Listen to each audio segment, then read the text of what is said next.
Welcome back to the Black Corner. Today we delve into the profound insights and thought-provoking wisdom of Dr. Frances Cress Welsing, a pioneering psychiatrist, author, and scholar whose work centered on the analysis of race, culture, and psychology. We will explore 5 of her most compelling quotes, each offering a glimpse into her visionary thinking and unwavering commitment to social justice and equality. Let's go! 1. The destruction of black males now is indirect, so that the black male victims themselves can be led to participate in and then be blamed for their own mass deaths. This quote reminds us of how societal structures perpetuate the cycle of victimization and blame within marginalized communities. It refers to systemic issues that are covertly destroying black men in particular, such as systemic oppression, institutionalized racism, socioeconomic factors, and other forms of marginalization. The implication is that black males are often led to participate in their own demise, whether knowingly or unknowingly, and then are blamed for the consequences. 2. Children are the only future of any people. If the children's lives are squandered, and if the children of a people are not fully developed at whatever cost and sacrifice, the people will have consigned themselves to certain death.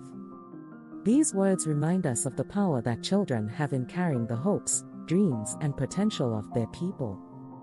Their upbringing, education, and opportunities shape the trajectory of society. Therefore, we need comprehensive support systems to nurture our children physically, emotionally, intellectually, and socially. Failing to prioritize our children's welfare leads to a path of decline and eventual demise for our people. Thus, it is an intergenerational responsibility to safeguard and nurture the potential of children, as they hold the key to the survival and prosperity of any society. 3. If you can train people to demean and degrade themselves, you can oppress them forever. You can even program them to kill themselves, and they won't even understand what happened. Here Dr. Welsing was speaking to the insidious nature of oppression and how it can be perpetuated through psychological manipulation. When we internalize negative beliefs about ourselves and our worth, we become more susceptible to exploitation and control. This manipulation can be so profound that we may not even realize we are being oppressed. Instead, we internalize the oppressive narratives to such an extent that we engage in behaviors or support systems that ultimately harm us and our communities. Therefore, let us empower, educate, and take collective action to break free from the cycle of self-destruction imposed by oppressive forces.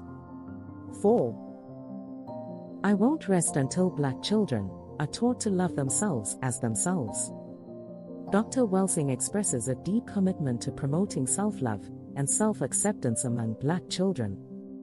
This may come from the recognition of the unique challenges and experiences they may face due to systemic racism, discrimination, and societal stereotypes. She highlights the importance of instilling a sense of pride in their cultural identity, heritage, and physical appearance from a young age, to counteract the negative impact of societal messages that may devalue or marginalize them. 5. The most disastrous aspect of colonization which you are most reluctant to release from your mind is their colonization of the image of God. This quote suggests that colonization not only extended to physical territories, but also invaded and reshaped the spiritual beliefs and practices of colonized communities. By imposing their own understanding of divinity, colonizers disrupted and often devalued indigenous spiritual traditions, erasing or distorting cultural identities and spiritual connections that were integral to the well-being and cohesion of black communities. There is often resistance or hesitance in acknowledging the extent to which colonization has influenced our understanding of spirituality. There's even reluctance to confront how colonial ideologies and structures continue to shape perceptions of divinity and spirituality, even in contemporary times. By colonizing the image of God, colonizers also exerted control over how black people saw themselves in relation to the divine. This colonization of spiritual imagery contributed to a broader process of cultural erasure and the undermining of black autonomy, self-determination, and self-worth. Overall, the quote encourages us to acknowledge and reclaim our indigenous spiritual traditions and beliefs as a form of decolonization and cultural revitalization. Thank you for joining us on this journey to honor the words of Dr. Frances Cress Welsing. Let us carry forward her commitment to justice, equity, and liberation. Let us challenge ignorance and injustice wherever we find it.